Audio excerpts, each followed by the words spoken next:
In this video, we're going to look at question number 2 of the physics paper 5, the A-level one. This paper consists of errors, linearization, and calculation of constants. In my previous video, I looked at question number 1, that is the design part. So I'm going to use a past exam paper also to show you exactly how you go about answering the questions. Please remember to subscribe to the Physics Tips for Cambridge Students YouTube channel. Hit the notification bell so that you get alerted of future videos. Without further ado, let us get started. Now, the tips. Tip number 1, I talked about linearization. So here, that's when we are converting expressions to be in the form y is equal to mx plus c. Right, we are also going to focus on the ones that include e to the power of x, 10 to the power of x, etc., etc. In other words, you'll be getting ln and logarithm to base 10.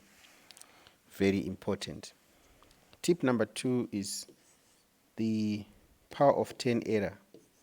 In the tables, you're going to be given values that will be, for instance, 10 to the power of minus 3. So that is to be to that raised to that power. So whenever you're doing the calculations, you must not forget that power of 10, because it translates to be an error which is then carried forward to the rest of your calculations, making them very inaccurate. Tip number 3, we're going to look at the errors. So on the table, you'll be asked to calculate the errors. So we're going to show you the method of how you do that. Now, the first method is, say you've got your x being equal to, x is equal to,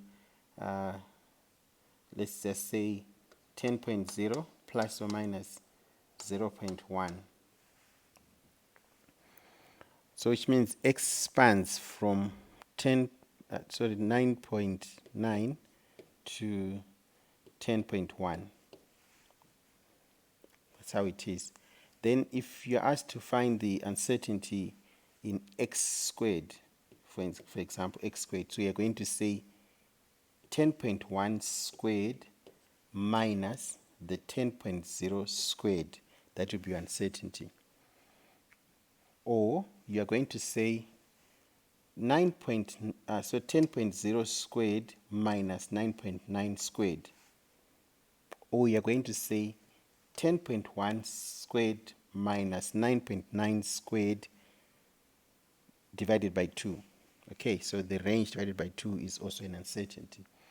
So that's how you're going to be doing the uncertainties. And then on the graphs, these translate into error bars. So you should be able to do the error bars quite well. And then that is apart from drawing the line of best fit, the line of worst fit. I'm going to show you how each of those lines are drawn. Also, you are going to look at the errors in the gradient. So the error in the gradient and the y-intercept. So in this case, you're going to say the gradient of best fit line minus the gradient of worst fit line, the modulus of it, that is, whichever is greater subtracts the other.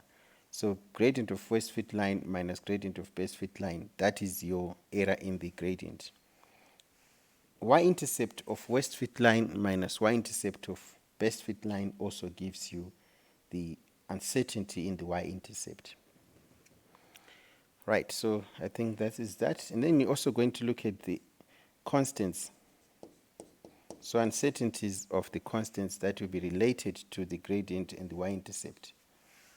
Right, so but the most important thing here is to know how to linearize the function. So if you know how to linearize functions, then it becomes easy for you to deal with the rest. The power of 10 error, you just have to be aware of it. You have to be very careful not to be found wanting in terms of the power of 10 error. Right, moving on to the past exam question. A student is investigating a circuit containing an operational amplifier. The circuit is set up as shown. So in this paper, or in this question, they may bring something which is not in your syllabus. So do not, when you're studying, do not confine yourself to studying what's in the syllabus. They may bring a topic that is not in the syllabus. But here, you're lucky that it's in the syllabus. So it's the operational amplifier. So already you know that this is the feedback resistor. And then these are the input resistors. This is the voltmeter that measures the output of the operational amplifier. And then these two, plus 15, minus 15, they energize the transistors and the little components that make the operational amplifier to operate. You can watch my video on the operational amplifier if you want to learn more about it. Now they're saying that an experiment is carried out to investigate how the reading V on the voltmeter varies with the resistance Q of the resistor Q. So we're going to look at relationship between this one and this one. It is suggested that V is equal to ER bracket 1 over P plus 1 over Q, where E is the EMF and so forth and so on. Now let's look at the question. The question now says a graph is plotted of V over E on the y-axis against 1 over Q on the x-axis. Determine expressions for the gradient and y-intercept in terms of P and R. So the first thing that you need to do is to write down the expression. So V is equal to minus ER bracket 1 over P plus 1 over Q. And then you linearize. Remember I said when you're linearizing, you're putting it in the form or expressing it in the form y is equal to mx plus c. Now this is your gradient, and then this is your y-intercept. Right? So in this case, we are going to be plotting this V over E versus 1 over Q. So we have got to change this so that it becomes V over E by dividing by E. And then this has to come there, and this has to go there, so that you've got your 1 over Q on this side, so that it's exactly like that. So moving on, we will have it as V over E is equal to minus R bracket 1 over Q plus 1 over P. Then you expand what is in the brackets. So you're going to get V over E is equal to minus R bracket 1 over Q minus R over P. So this is going to be your gradient, and then this is going to be your y-intercept. So minus R and minus R over P. Right. Then moving on to the table, says the EMF E of the cell is a value of 1.6 plus or minus 0.1 volts. Values of V and Q are given in figure 2.2. Says calculate and record values of 1 over Q and V over E. Include absolute uncertainties for V over E. So V over E is this column here. And then 1 over Q, you're simply saying, remember the power of 10 error that I talked about on my tips, right? So you should know when the calc doesn't affect now on the table, but then it will affect as you do the calculations. So when you say 1 over this value 0.15, which is times 10 to the power of 3, it becomes times 10 to the power of minus 3, so that's okay. So what you just need to deal with is that decimal. So you're going just to say 1 over 0.15 on your calculator. The answer that you get there is what you put over there. Now, one of the tips again that I forgot to mention is the idea of significant figures. Okay, so since here we have 2 SF, I expect to see 2 SF over there because values of 1 over Q depend much on Q. So this is all 2SF. So I should see also 2SF throughout my entire readings there. They allow you to have one more significant figure, but I always urge you to and advise people to just stick to the number of SF that is given in the question. Also, V is to 2SF. As you can see, that's all 2SF. And E is 2SF, so which means V over E must be expressed to the least number of SF. So the one that will have the least number of SF is what we use. But in this case, both have 2SF, so which means V over E values should also be to 2SF throughout. So this also must be to 2SF. So one of the tips that I forgot to mention. Right, so looking at the absolute uncertainties, remember on the tips again, I told you that you are going to look at V over E value. So this is, for example, here you are going to have your minus 8.2 over the 1.6. So that's going to be your V over E value that you put over there. So it must be negative. And then you are going to look at like I said, you can have the maximum. The mid one is the one that you've calculated over there. I'll just call it the mid, and then this is max, and then this will be mean. Okay, so you've got mean, mid, max. So mid is the one that you calculate using that 6.0 over 1.6, 4.4 over 1.6, 3.3 over 1.6, and so forth and so on. So that's the mid one. So if you say max minus mid, that gives you the uncertainty in V over E. Okay, that's what you're going to put as uncertainty. So max minus mid, or you can say mid minus mean to get the uncertainty as well. Or, remember I said you can say max minus the minimum divided by 2. If you didn't get that, please pause the video and then go through exactly what I said. So max minus mean divided by 2 is also uncertainty. So make sure that you stick. If you have chosen max minus mid throughout, it has to be throughout the readings. If you have chosen mid minus mean, it has to be the same throughout the readings going down. And if you've chosen half the range, you should also do the same. So in this case, to get the max minus the mid, you are going to forget about the negative sign for a bit, and then you're going to get 8.3 minus 8.2. So it's 8.3 over the minimum. Remember, the denominator has to be the smallest so that you can get a max, a big number. So it's going to be 8.3 over 1.5.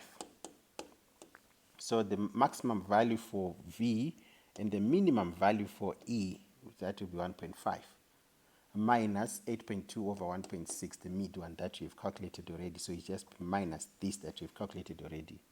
So that becomes your uncertainty, what you put over there. Okay. Right, so I'm going to show you the values that I got in this. So for the first one, you get 6.7 as your 1 over Q. And then the second one, you get 4.6 as that. And so remember, the 2SF throughout. And then here, V over E, 8.2 over 1.6, you get 5.1. Remember, the negative sign will be that. But then when you're calculating the uncertainty, you can forget about the negative sign and then look at the modulus, the highest minus the mid, that will be this, so you get 0.4, and then 0.3, 0.2. If you can pause the video and verify for yourself, that's how you get the uncertainties in this particular paper. Also, if you don't understand any part of the calculation of the uncertainty or 1 over Q and so forth, please let me know in the comment section. Otherwise, that's how you do. Now, these errors, like I said, then they translate to be error bars on the graph. So we are going to look at the graph next. So the graph is that of V over E versus 1 over Q. But then remember, it's times 10 to the power of minus 3 on 1 over q. And it says include error bars for V over E. So these are going to be vertical error bars because the error bars are plotted on the y-axis. Sometimes they may ask you to plot error bars also for what's on the x-axis. These will be called horizontal error bars. Now, when plotting, the first point there, like I said, is minus 5.1. So minus 5.1. And on the x-axis, it is 6.7. So minus 5.1 and 6.7, going back to our graph. Minus 5.1 will be somewhere here. And then you've got your 6.1 somewhere there. Okay, so that's where you have your first point. So like I said, when you're plotting, when I did a video on how to do practicals, that's for the paper 3 now, you use a cross, just a simple cross, okay, or an X. Small x, please, so that because they represent the magnitude of error that is present in the readings. So a small cross, I'm trying to make it small, not this one. A small cross or that x, but it has to be small. That's how you show that. Not dots, please, because sometimes your dots become very big, bigger than half the small square there, and you lose a mark for plotting. So that's where the reading is. Now, the error bar that is associated with that value is 0.4. So what you're going to do is you're going to go 0.4 times up and 0.4 times down. Okay, so that's going to be error bar. So you draw that line, and then you've got that. So that becomes, so using a sharp pencil is, of course, see, I'm just trying to emphasize. Then you go to the next one and you plot like that. Right, so I'm going to show you the graph again. So my first plot, that's what you're seeing over there, which is the error bar over there. So that's going to be 0.4 up and then 0.4 down, as you can see. And then the next one, so you've got 1, 2, 3, 4, 5. So the next one on the table is minus 3.8 and 4.6. Minus 3.8, which is this one, and 4.6. Oh, sorry about that. This one's just moved. Right. So it's minus 3.8, which is this one over there. So you see the error bar has gone down. And another thing that I need to point out on these error bars, you do not necessarily have to place them or to write them to 1 SF. So you find in this paper, remember absolute uncertainties, theoretically in the AS syllabus, you need to express them to 1 SF, but you do not necessarily have to place to do that in paper 5. This could be 0.40 or 0.32. That's also okay. But I always want to stick to what I teach at AS. 1 SF is fine, but they won't penalize you for having more than 1 SF for that. So the associated error for this is 0.3 for the second one. So you're going to go 0.3 up and 0.3 down. So so as you can see, the error bars decrease in length in this case as you go that direction. So you're going to plot them that way. Now, the line of best fit must be the line that you draw that has the equal number of points this side and this side of the line. Okay, I hope I'm making sense. The number of points should be the same, this side and that side of the line, a balance of points, that is, so that you get the line of best fit. They sometimes give you the coordinates that, like in the mark scheme, they have coordinates where the line of best fit must strictly pass through. So you've got to be very, very accurate when you're drawing this line of best fit. Then the line of the worst acceptable line joins the top of the top error bar to the bottom of the top, bottom of the bottom error bar, what do I mean? Let me try and illustrate that using this highlighter. So the top of the top error bar is right there, right? And the bottom of the bottom error bar is right there. So a line that joins that, okay, so this is the bottom of the top error bar. So I use the bottom of the top error bar to the top of the bottom error bar as well. So the line of west fit goes like that. So this is top of top error bar to bottom of bottom error bar. I'm sorry. So that's how you do it. Or you can go at the bottom of top error bar. So let me write it down. So top of top error bar all the way to bottom of bottom error bar.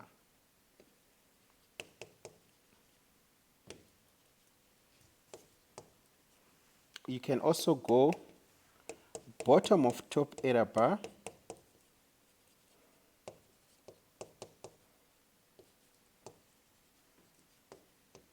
to top of bottom error bar. I hope these jargons, they make sense to you. Bottom error bar. So what you could do is, let me explain that. So you do have that error bar. I'm going to exaggerate it like that. So which means your line can start from there all the way to there at the bottom.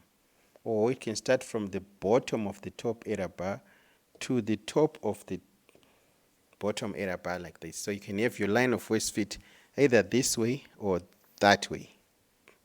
But the bottom line is that the two lines must cross. That is the line of best fit and the west acceptable line. So they must cross. And also each error bar must be included. The line of west fit must pass through all the error bars. Okay, so you look for the best way possible where the line of west fit passes through all the error bars. If you miss one, you lose the mark. So that's how it is. Right, so after plotting the graph, the good thing is that the scale is already done for you and so forth. All you need to do is to plot the lines and you get your correct line of west fit and line of best fit. Then comes the calculation of the gradient. Now you need to draw the triangle. As you can see, mine is not that visible, but I see you can see some broken line over there. So that's all a broken line that goes all the way down. That is for calculating the gradient that's coming from there and crossing. So the triangle that is used must be longer than half the length of the graph.